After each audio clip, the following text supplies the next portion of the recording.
The title of it is Bondage from the Crib to the State.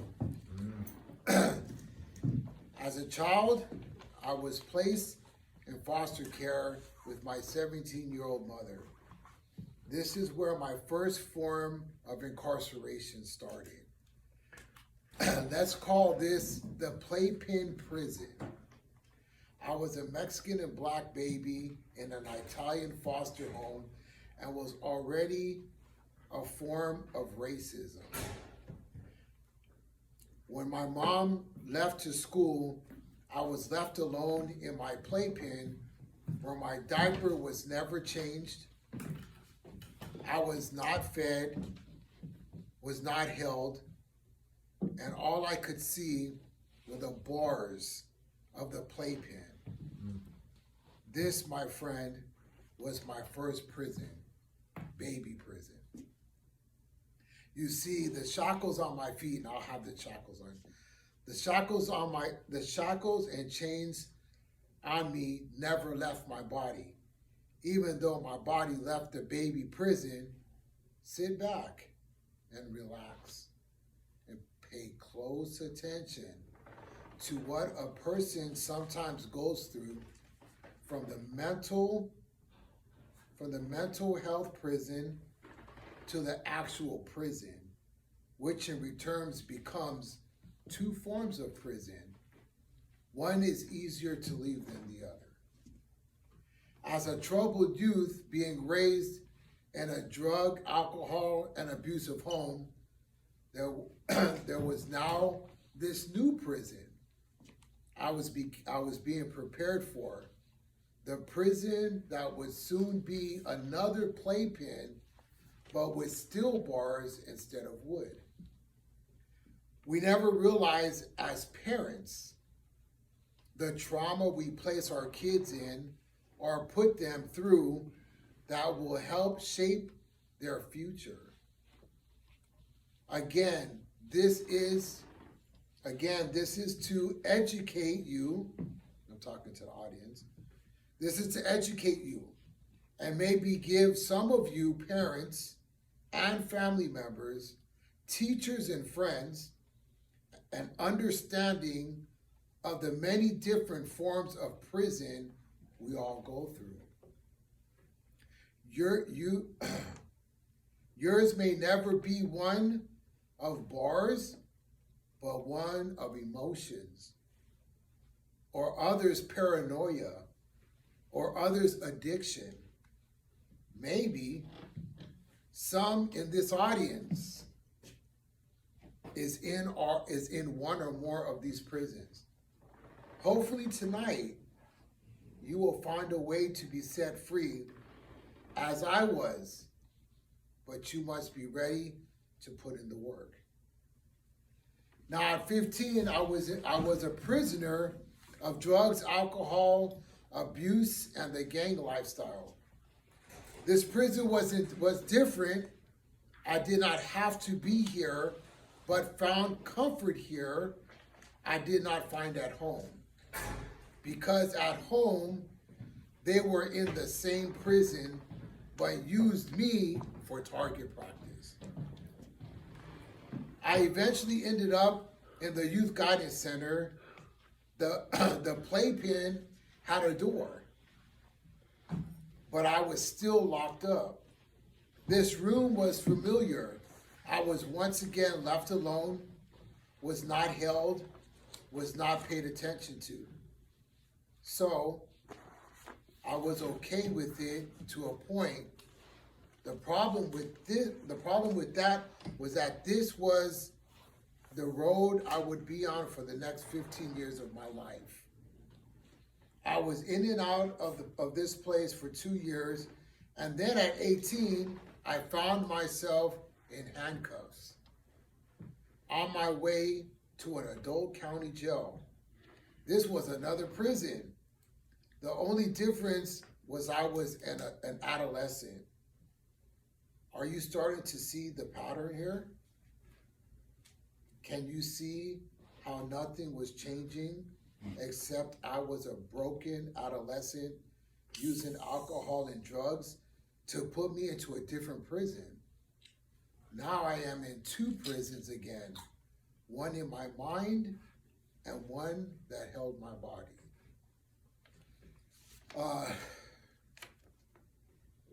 So the second part of this is kind of like a conversational piece.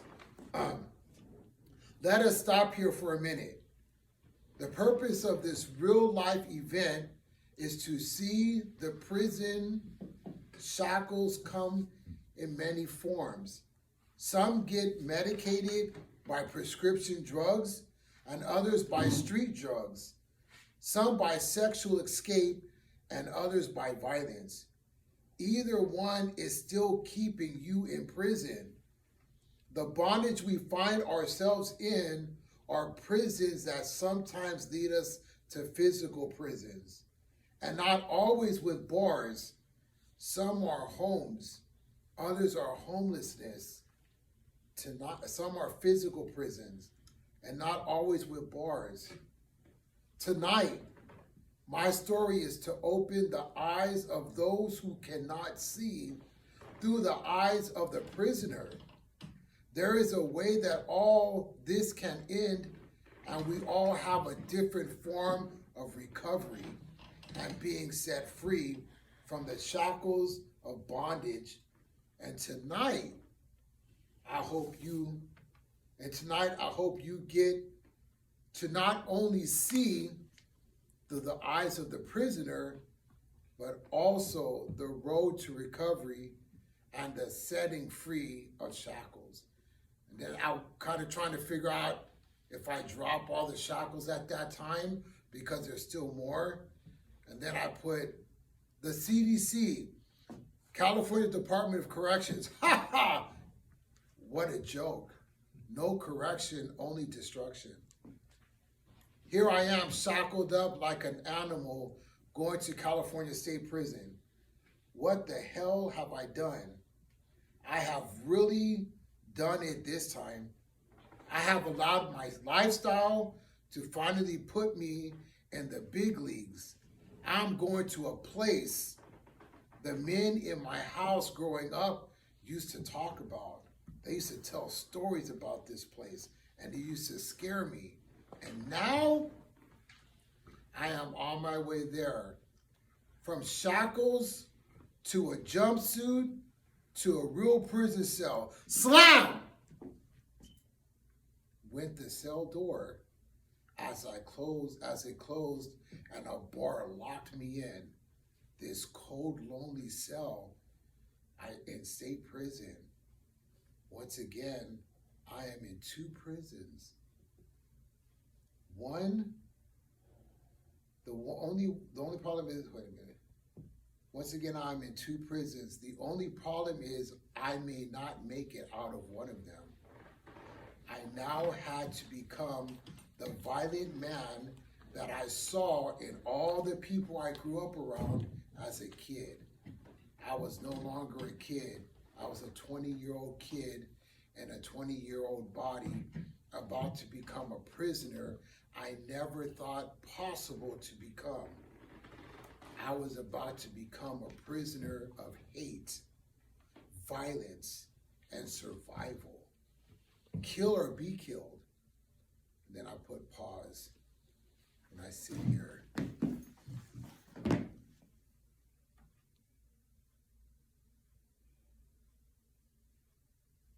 Do you see how far I have come? That's as far as I got. Awesome. That's great. Good stuff. So the chains come with, like when I come in, I'm gonna walk in with the chains on as a form of me already being chained up. And as I'm here, I'm holding the paper, reading it. The whole moral of the story is to talk about, to get the audience to understand like what we're talking about with this form of us being in the jail, working in the jail and all this, is like, what brought this to me was the book. And the book, when I talk about it in the playpen, and the other piece that I did before this made me think, no one knows the story from a broken child. you know, being in the dope house, your family's ex-convicts, you're going through this lockup already. And then now I'm actually hit me like, damn, I was locked up when I was a baby. You know, you know, we don't know psychologically as a child what that played a part in me growing up. And then the closing, what I'm working on now at the ending is that, like, what set me free and how me finding God set me free and how this is what I'm doing, which leads up to what we do in the prisons. And then boom, the shackles come out because I've been set free. This is how I got set free, but it doesn't mean it's the way you're gonna get set free. Yeah. So that's the ending part. Cool. That's great. Yeah. Thank you. Yeah, I was wondering if, you know, your work, you know, would come into this and how, because, you know, you talk a lot about education, which is really cool, and that's what you do, you know? And I mean, this sounds like a lot of the stuff that you tell the people you work with, I'd imagine, right? Yeah. Yeah. And you feel like, I mean, it gets through to some people and other people it doesn't get through to, right? Well, you know, I'm coming to find that, like, so my part is ministry in the jail, but then it's the reentry part. And like a lot of the kids, I'm like, you don't know where you're going. This isn't, I tell them all the time, this isn't jail, this is an opportunity. Where they're at, where he works, we know it. We've been to jail. Yeah. They're in day camp. It's like, take advantage of this because you're gonna leave here and go to a level 4 or 5 yard where all this crying and babying you're doing here, someone's gonna take your life from you. Or you're gonna become somebody's little trip hoe or whatnot because you're thinking, oh, you're crying over the phone, you didn't get this in your canteen, you know, they said this, they did. I'm like, dude, this isn't, you know, utilize this and hopefully get something better. And then I present what I do with my reentry program to say I can help you, but I'm not gonna help you to send you back out to catch another case and come in, right? Yeah. So it kind of, I think that's the whole, like you know, I said from the beginning, my whole thing was to educate the audience on to understand what is your kid going through? How many people in the audience right now are actually hearing and feeling, oh damn, I went through that as a kid, or damn, I didn't realize that, or is my nephew, my niece, my kid going through that right now? Maybe this is a way for me to find a way to help them escape. Yeah. So, yeah. Well, I'll look forward to when you dig into that stuff too. Yeah. Thank you. Yeah. Where people dig, and what do they want to see more of? Please. Open some feedback. Please. Cool. Well, one thing that just popped in my head, I wrote down, I was at a meeting on Friday night, and I shared after the speaker, and I mentioned how I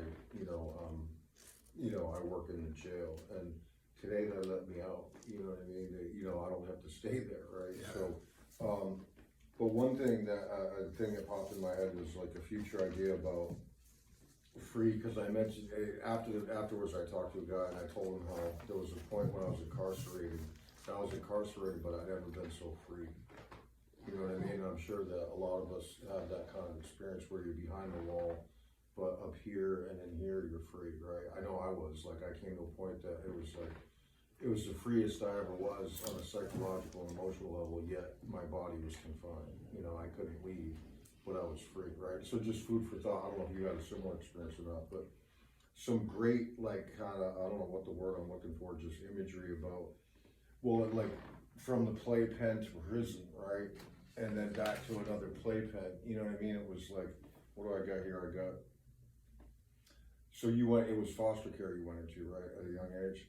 So you were in a playpen prison, right? That was your first experience, baby prison, mental health prison, actual prison, a prison that would soon be another playpen, right? Oh yeah, that was it. So like how it goes from a playpen that's a prison, then to a prison that's a playpen, right? Onto another playpen, right? That was just like beautiful imagery. I don't know if that's the word I'm looking for, or you know what I mean? Like it just, I mean, beautiful is a tough word to use attached to that, but you know what I'm saying, Yeah. right? Like, I thought that you captured that. That was really cool, right? Let's see.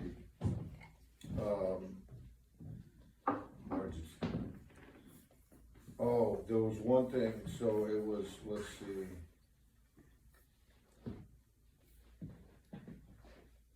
Where you had mentioned, I can't read my writing, 15, I should have put my glasses on, YDC 10 had a door, but I was locked up. I was okay with it, to a point.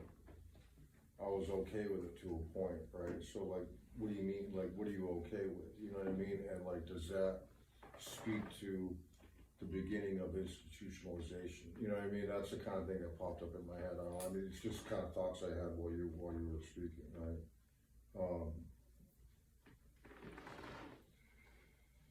Two prisons, I may not make it out of one. That was a powerful line. That was really powerful for me, yeah. So I mean, that's all I got. I mean, I was trying to write down as much as I could, but, really powerful stuff, yeah. I appreciate it, yeah, definitely. So the part where you was talking about, right, the two prisons, right? So how you said you was free in prison, right? I was trying to visualize like this, I'm in two prisons at the same time. I'm locked up in my head Yeah. by my emotions, my childhood, but going through all that. And now I'm in the actual prison locked up, right? So I was trying to kind of give that vision, like I'm in two prisons at the same time. Yeah. Now again, I'm now in two other prisons now that I'm in CDC, but this prison, I'm not making home from. Right. The reason I said that one I may not make it home from is because if I die in prison, I'm gonna be set free from the other one anyway, Yeah. right? So, yeah, so, No, that, yeah, it makes sense, yeah, cause now you're in the big boy playpen, yeah, right? yeah. I get it. You good? Hey, I really appreciate the journey you're gonna take us on, especially, it's so poignant when you start from being a baby, right, being a little one. Some ideas that it caused for me to have was, back in the day when I worked in the juvenile system,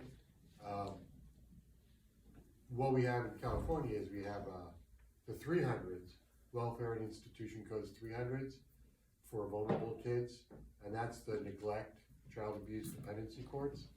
And that's where you go and you either represent some baby, or you're the one representing like the drug addicted dad or the mom. And the state's decision is do I terminate parental rights, take the kid away permanently, or is it a series of foster cares or all the stuff they try to do to reunite family. And during those years, until the kid's about 11, the kid is always the victim. Because the presumption is the kid is reacting to the fucked up like, grown-ups in their world, right? The kids, so when the kid misbehaves, fights siblings, whatever, it's kind of evidence that the grown-ups in their world aren't caring for them well. And the kid is always the victim and kind of treated as such. The kid hits puberty. The same acting out, hitting a sibling, school refusal, lighting a fire. All of a sudden we're just tired of the kid. And then we don't call them the victim of like bad adults in their world, we call them juvenile delinquents. And then you go from, instead of protecting them under the 300s code, you prosecute them under the 600s. So all these juvenile halls, all these kids are wards of the court under 601, 602 petitions or whatever. And we keep them there until they're 18. Nothing has changed, right? So the kid is the kid. Now they're 13 instead of 11. Same behaviors. One we call it evidence of victimization. The other we call criminal perpetration. Then this arbitrary shit happens. They turn 18.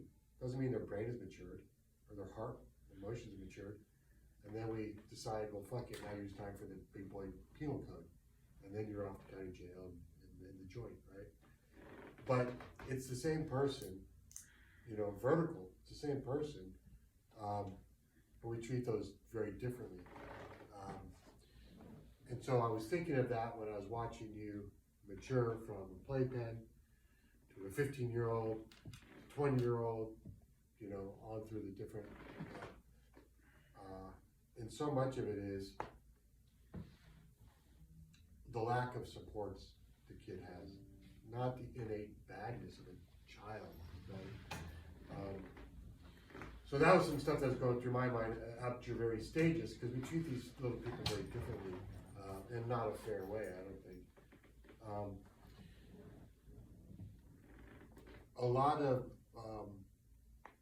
some of the stuff that you presented today, I would love to see through more scenes instead of just narration.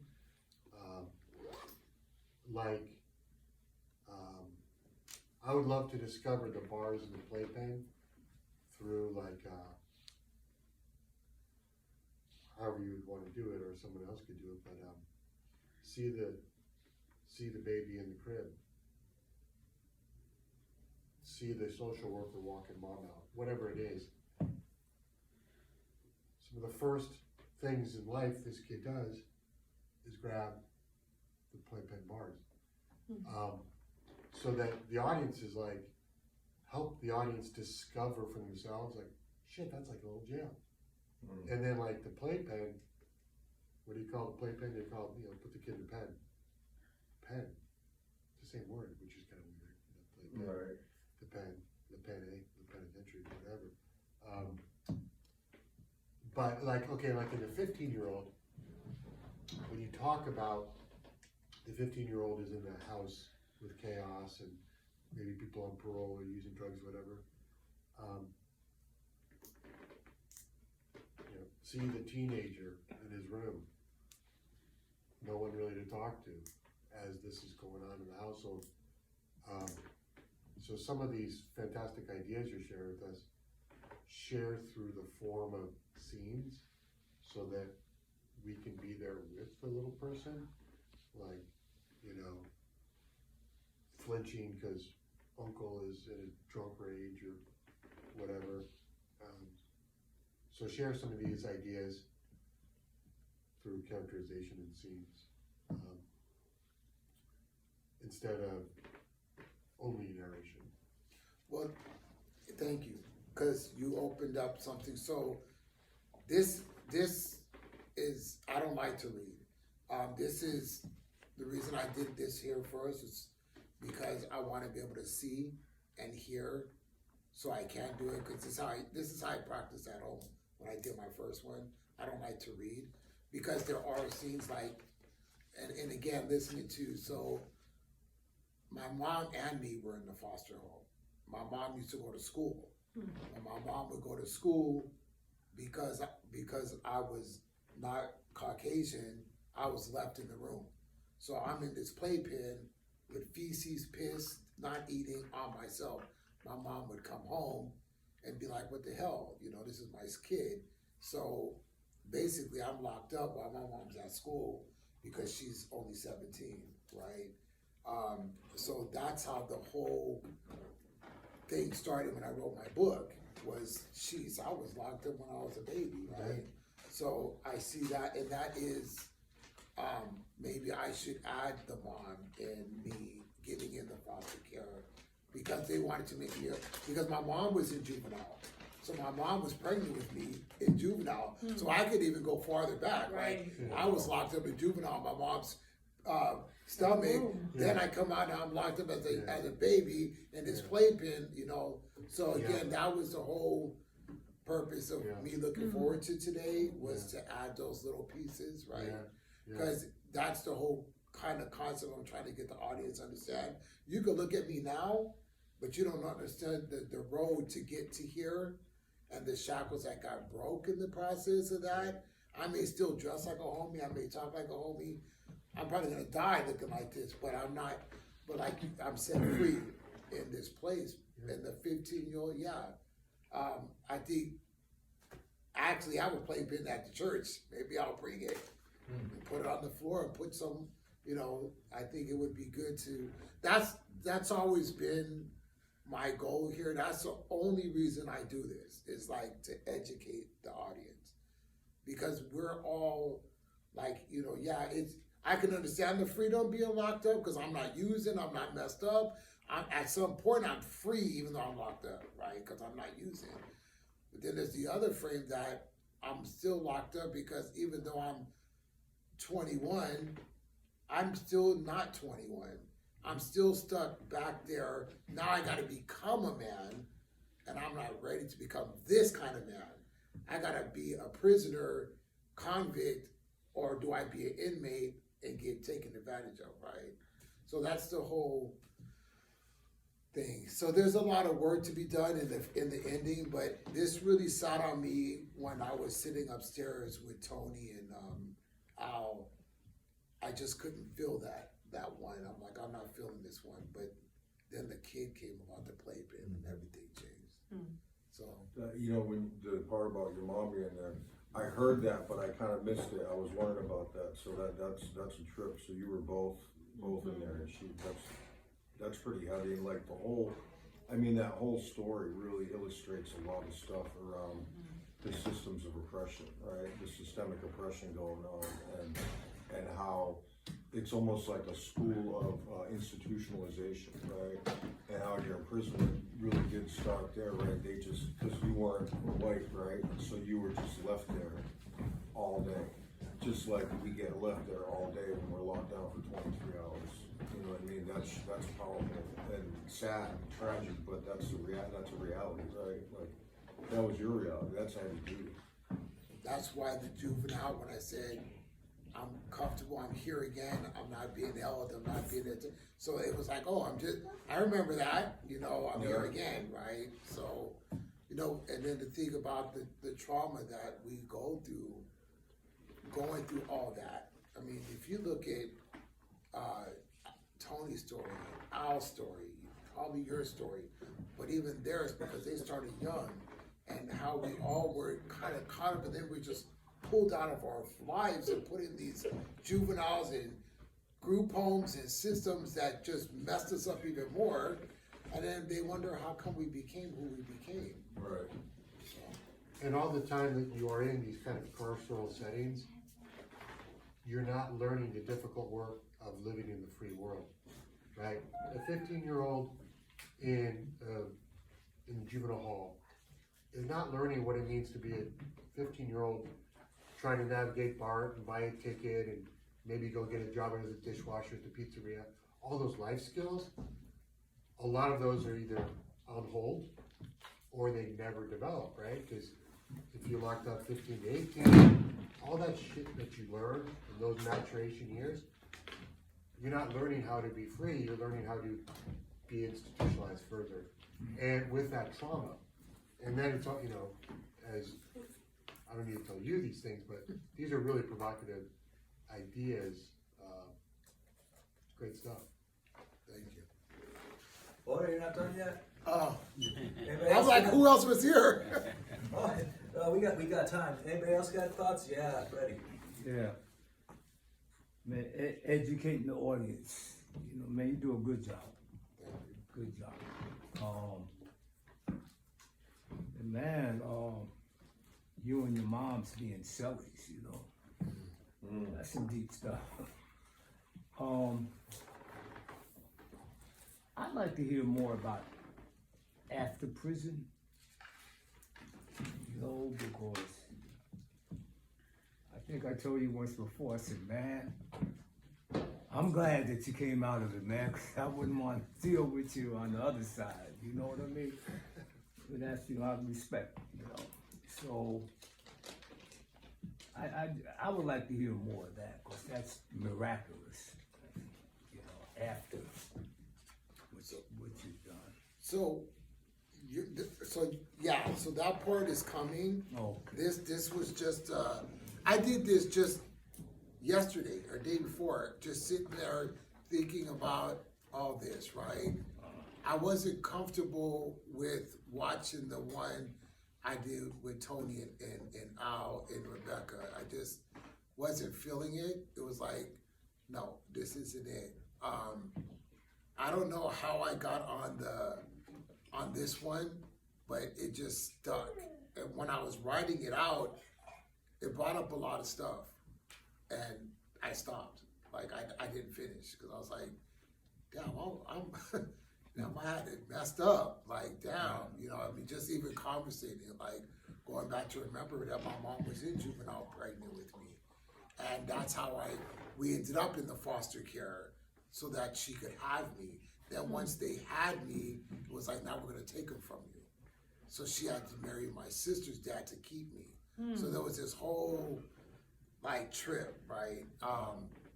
And I didn't really focus on making that part of it because it's basically what started it was the shackles, and then it made me think playpen, shackles.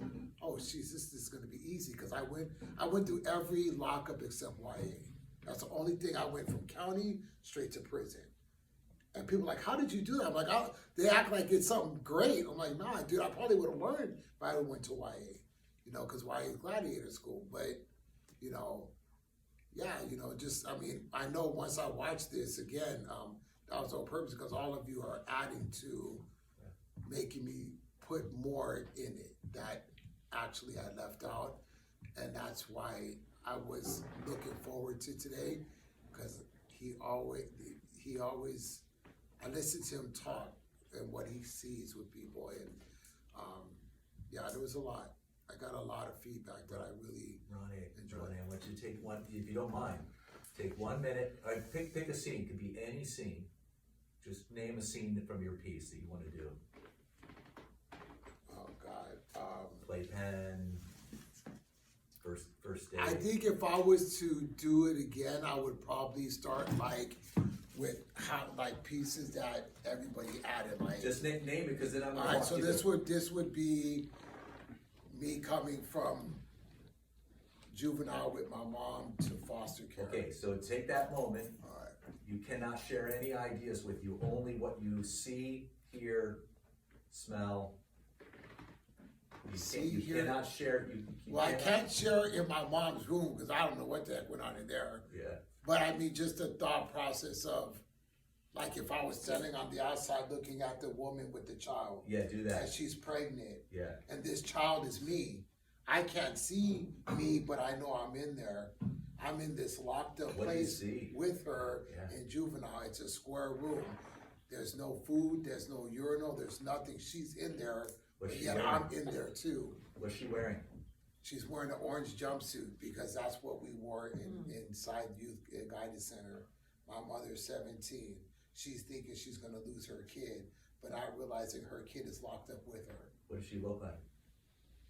She's a beautiful 4'11" Latina woman from Texas who got brought here because she was brought from her family because her family did a lot of immoral things to her, which led her here, and now she's impregnated with me, and now we're in juvenile together. What's in the room with her?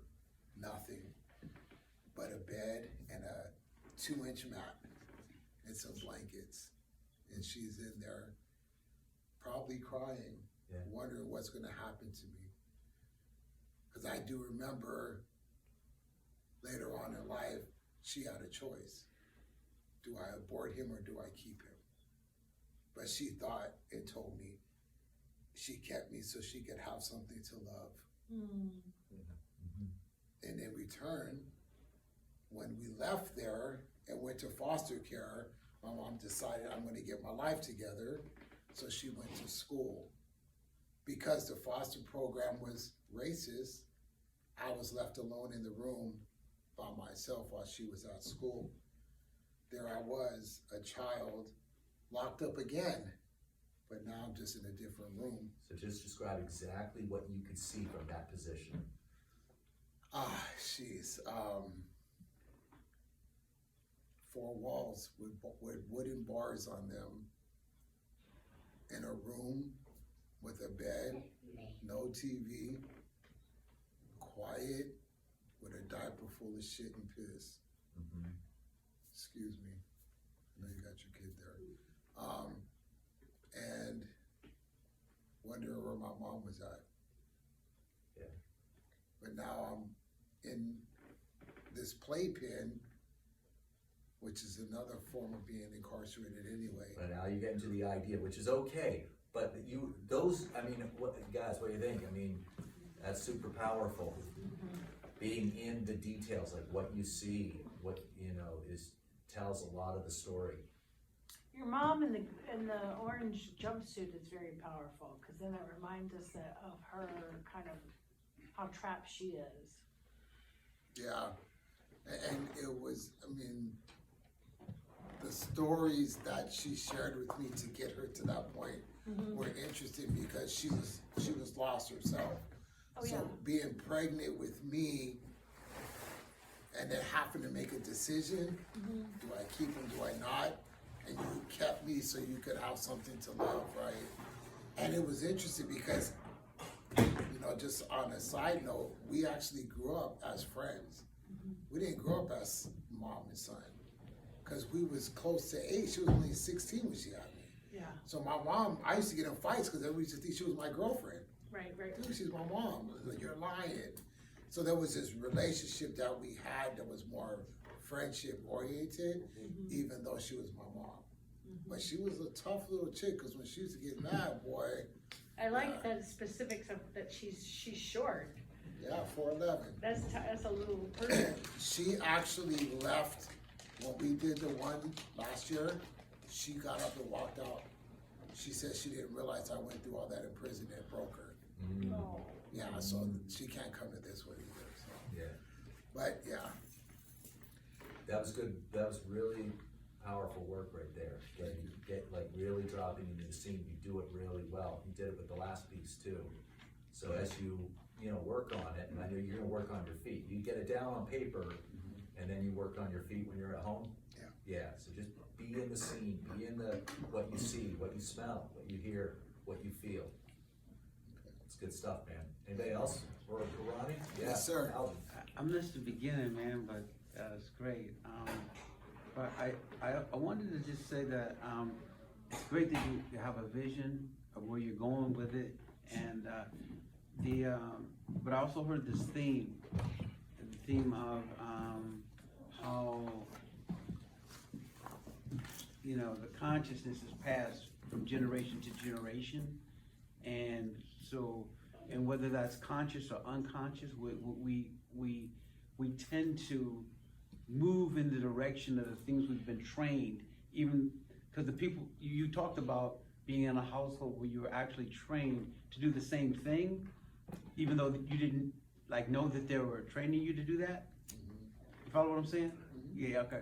So and also, and that you're the one who broke the pattern by doing what you're doing, by doing this, by being in the stand to take it to children and what you know. So I just heard a theme in there about that. I don't know how useful that is with the overall piece that you're gonna do, but I just wanted to know that that's what I hear.